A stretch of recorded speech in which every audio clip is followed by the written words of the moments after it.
So what would happen was there used to be this van that used to come round. Right. I don't know if this is where it sounds very dodgy. There used to be this unmarked van. Is this what you're saying? I don't know. We may be uncovering a crime here. Carry on. Yeah, I mean, I grew up in East London, and we may be uncovering a crime here. Carry on. Yeah.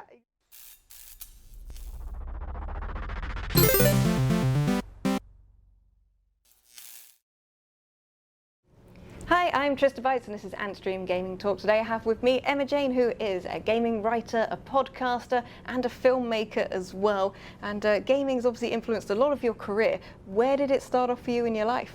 Well, first of all, thanks for having me. Some of my first gaming memories revolve around learning how to play chess with my dad. I like that. It's a classic. It's a solid game choice. But learning to play chess on consoles as opposed to in real life, which translated into actual chess. So, you know, a lot of my experiences in life come from games first, then life. My first introduction to games was the Commodore 64, the Amiga 2600. Atari 2600. Gosh, get it right. Before there's angry comments in the thing. I know. I'm doing. You could just have had a really rare machine. That's what it was. This is true. Might also be doing it on purpose to get more engagement. Yeah, that's the thing. That's what I do every time that happens. That's on purpose. But yeah, so I've always kind of been around games. Those obviously weren't my consoles. I was born in '85, but I played a lot of games with my dad. Mm-hmm. I learned how to play chess. I think it was on Grandmaster.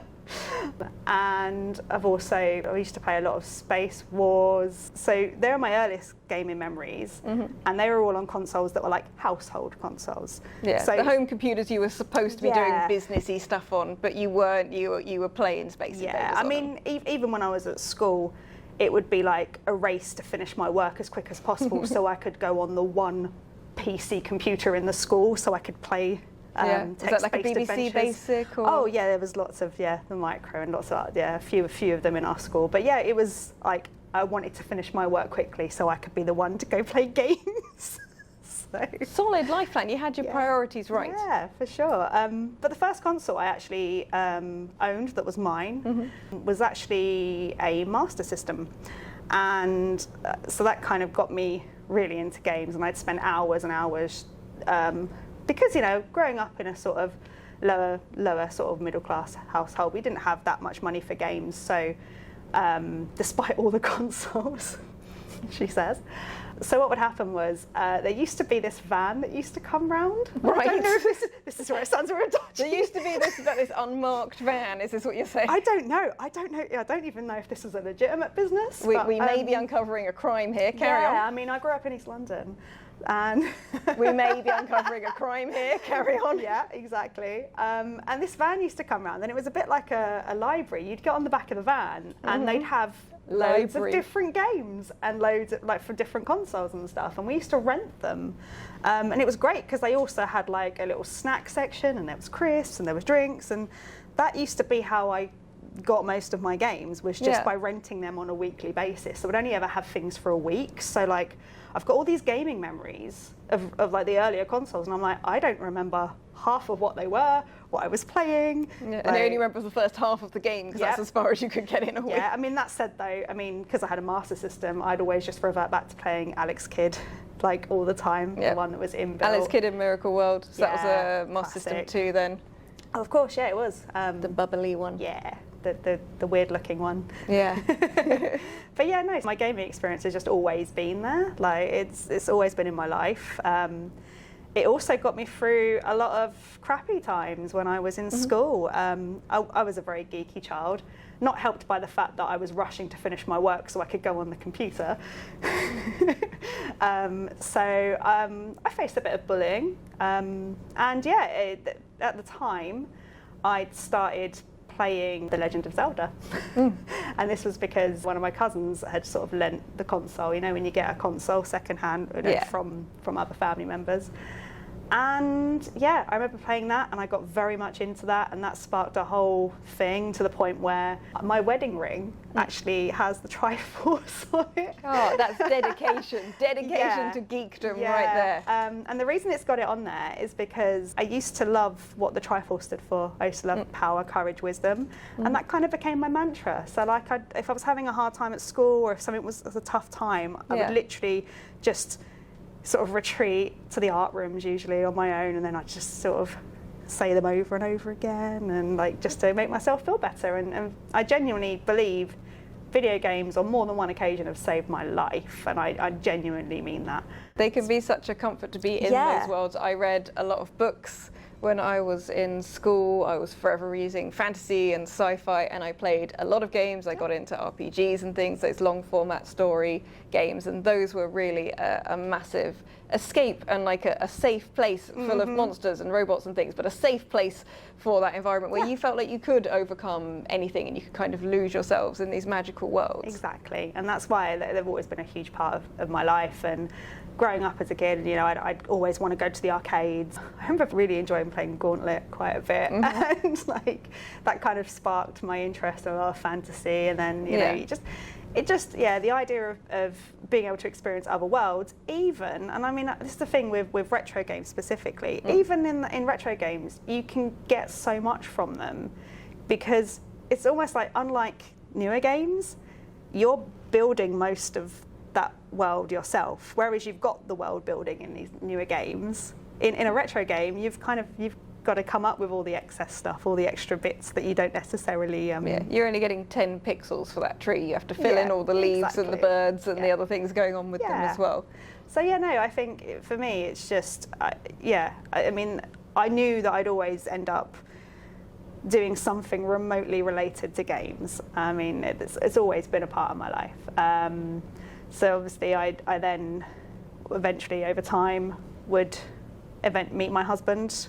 We met doing filmmaking. We co-founded Cheeseman Productions together with some friends, made a web series about a group of gamers, and it's set in a video game world. So, and around the same time I started picking up a few writing gigs. Yeah, because you've written for some of prestigious gaming magazines. Yeah, I mean, I've written. I had a column, actually, an online column for 7 years on Forces of Geek, which was pulling in quite a lot of readership at the time. And I would write every couple of weeks for that, so like, solidly writing about games, always, you know, keeping myself up to date on things, going to Eurogamer and doing lots of like press stuff.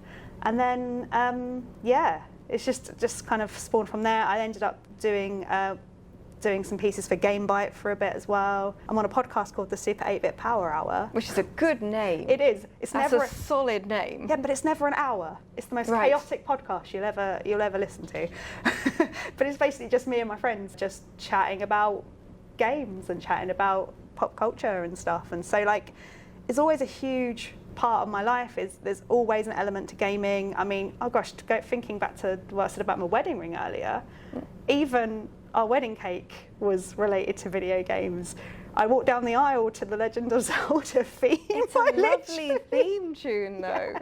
Like, it's the music in that game is beautiful. It is stunning. And I remember we were trying to persuade family members on the idea, because, you know, sort of mentioned it. Oh yeah, there's this really beautiful piece of music I'd like to walk down the aisle to by Koji Kondo. It's just beautiful. Really such a famous Japanese composer. Yeah, really well known. Lots of symphonies and things have been put on. Orchestras play this stuff all the time. He just wrote it for fun, no reason. Yeah, no reason at all. Nothing connected to it, any media-wise. Yeah, we actually had people that came to the wedding coming up afterwards going, was that what I thought it was? It's like, yes it was. If you know what it is, then yes. If you don't, then no. Yeah, if you didn't, it was just a nice the piece ultimate of music. in-joke for gamers at your wedding. Pretty much. So yeah, my life has just been games, like every potential opportunity. If I had to pick like a particular medium that I use as my like place to just de-stress and just relax, games is the one for me. Definitely. Yeah, it's my thing to do when I just want to forget the world, but also when I just want to lose myself in all the other worlds. All the other possibilities that can be afforded by games, definitely. Yeah. So you played obviously on these home machines. Did you also go to the arcades? Lose lots of pocket money? Yes, I did. I used to go to the arcades quite a bit, and yeah, I'd play everything and anything. I would always be like wanting to try a new thing. Got very into Time Crisis. Solid choice. Yeah, to the point where I actually entered the Time Crisis tournament at one point in my youth. It might have been at like some kind of PlayStation event or something. Okay. And yeah, I came second in the tournament. It's my little claim to fame. It's very small. That's pretty good. It also makes me think I don't want to cross you. I'm going to be honest. I do like shooting games when you actually get a gun. I remember playing Duck Hunt quite a bit. Yeah, light gun games were just something else, weren't they? Especially it was the light gun and the pedal. Yeah, exactly. And that's the thing. I've always enjoyed just the sound of being in an arcade, just the whole, and that's the thing. I love the fact that so many arcades are coming back now, and there's just like so many more opportunities for people to get to know the games that I grew up with, and also experience games, you know, an environment where there's other people around. Because I think brightly coloured carpet on the floors, maybe your foot gets stuck, you know, sticky. Finding the last of your change to put in the change machine and get those, like, you know, sort of quarters and equivalents in order to play another game. Saying just one more go. Yeah. And then it being 5. Yeah, the amount of money I dread to think that my mum and dad have put into arcade machines for me when I was a kid. Don't even want to think about it. What were your favourite ones to play? Obviously, Time Crisis was definitely one of them. I'd always seek that out. House of the Dead. I used to play Ninja Turtles game as well. I used to quite enjoy playing that. As I mentioned briefly, I think Gauntlet as well. Very much enjoy that. And just, I got very into the dance machines for a little while as well. Yeah, those eat your money those definitely quite a lot. Money. Leaving your pound on there and waiting your turn. But I also like the classics as well. I absolutely love playing Pac-Man. Like, it's one of those ones I used to also have sort of mini tournaments with my dad with Pac-Man as well. So that was always quite fun. But just as I said, like, and I'd play most things. If you put me in front of something, I'll give it a go.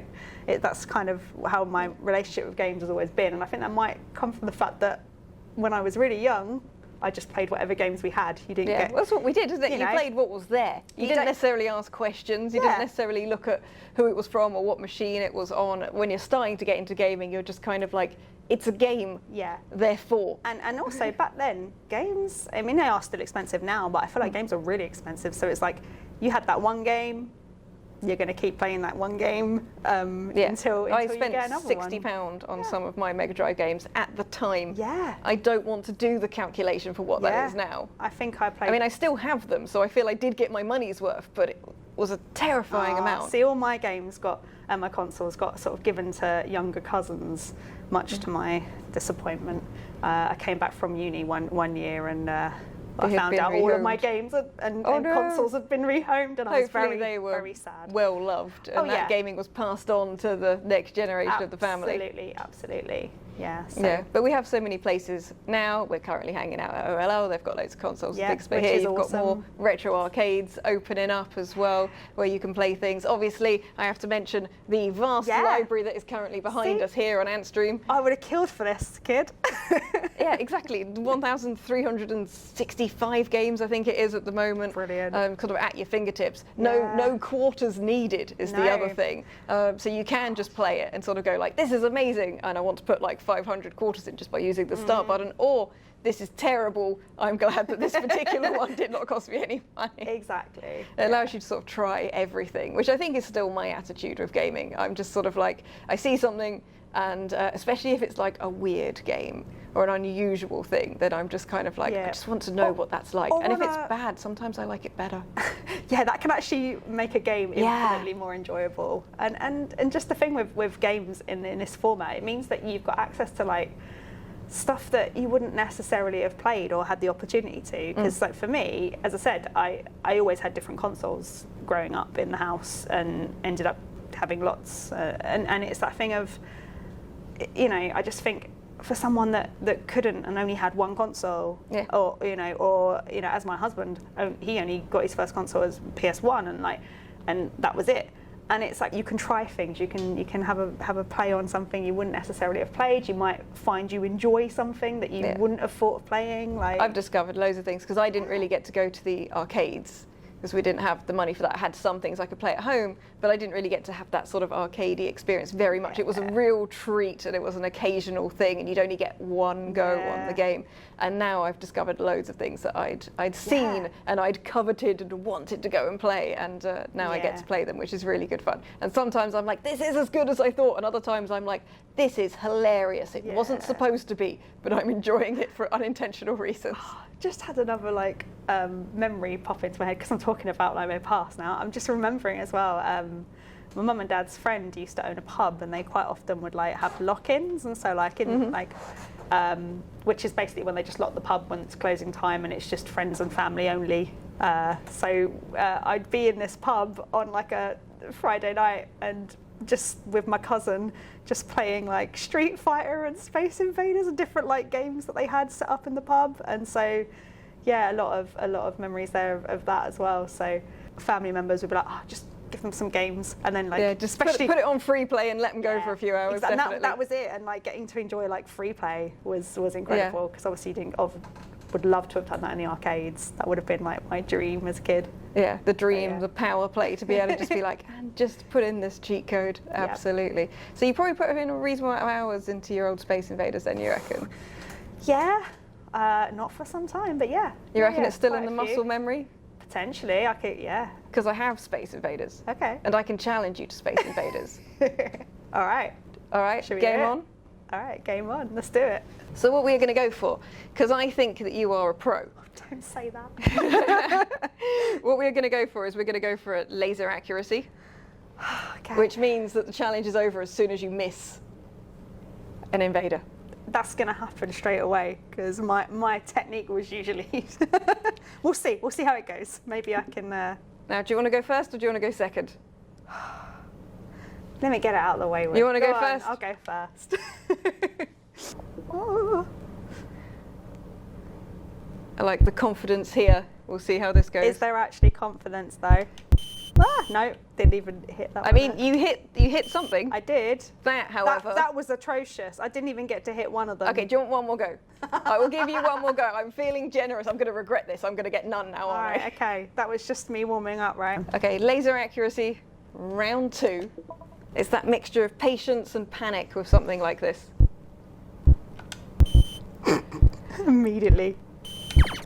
There you go. No! I mean, that's one. That's one. Wow.